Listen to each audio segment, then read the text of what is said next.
Journalist Naseh Shaker joins us now from Yemen's capital in Sana'a. So thank you for taking the time to bring us up to date with everything that happened. We understand this was a distribution event for financial help. You were there at the scene a short time ago. Can you describe what you saw? Well, actually, I was there nearly 4 hours ago. The location was surrounded by security forces, and relative authorities were conducting an investigation to what happened. I have learned from the spokesperson of the Inter Ministry in Sana'a that, as I said, 78 people were dead. 77 of them arrived at the nearby hospital, that is at Taura Hospital, which is nearly 20 meters away from the school where people or poor people gather to get a cash donation, nearly $10 US. So the investigation was underway, and 77 others were injured. The health authorities said 13 of them are in critical condition, while the rest were already evacuated from the hospital because their injuries were minors. So this is a tragic event. This is a tragedy.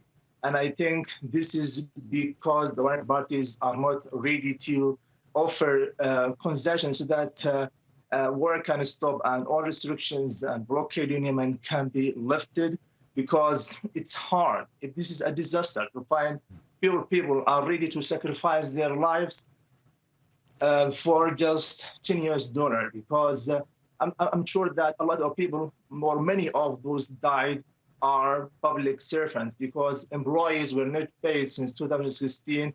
So people are very hungry, people are very poor, and we have just finished celebrating the exchange of prisoners. Nearly 900 people were released the last week, and happiness were across the country. But this strategy is going to finish or execute that happiness, and mourning is now in Sana'a and across Yemen, because this is a tragedy. Yeah, a tragedy, an unspeakable tragedy in so many ways. Can you explain, or do you know what triggered this crush in the first place? Because there are some reports that it was possibly gunfire by security personnel that hit an electrical line that's basically triggered this crush because people were afraid, and so the push began, and then it just got worse. Do we know exactly what the actual cause of the stampede was in the first place? Yeah, these were just rumors, and I was one of those who reported this, but it's not confirmed that there were fire bullets and there were electric shock.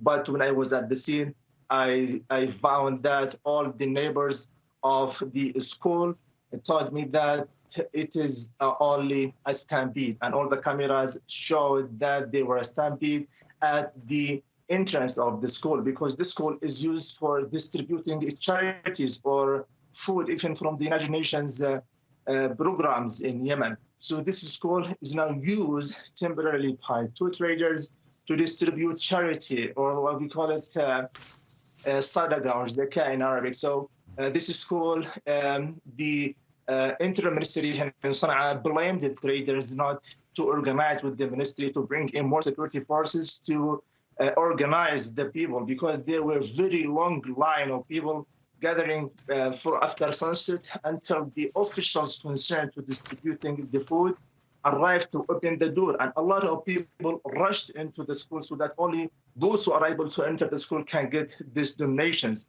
And because there is a very long line, a lot of people try to enter before the so they can get a chance to get the donation. So I hope the international community should act now. This tragedy should be a reminder for them to stop the war immediately, because the war stop. People are not no longer killed by airstrikes or by shelling of foreign parties. Now they are dying because they are rushing to get food. The international community should rush to end the war.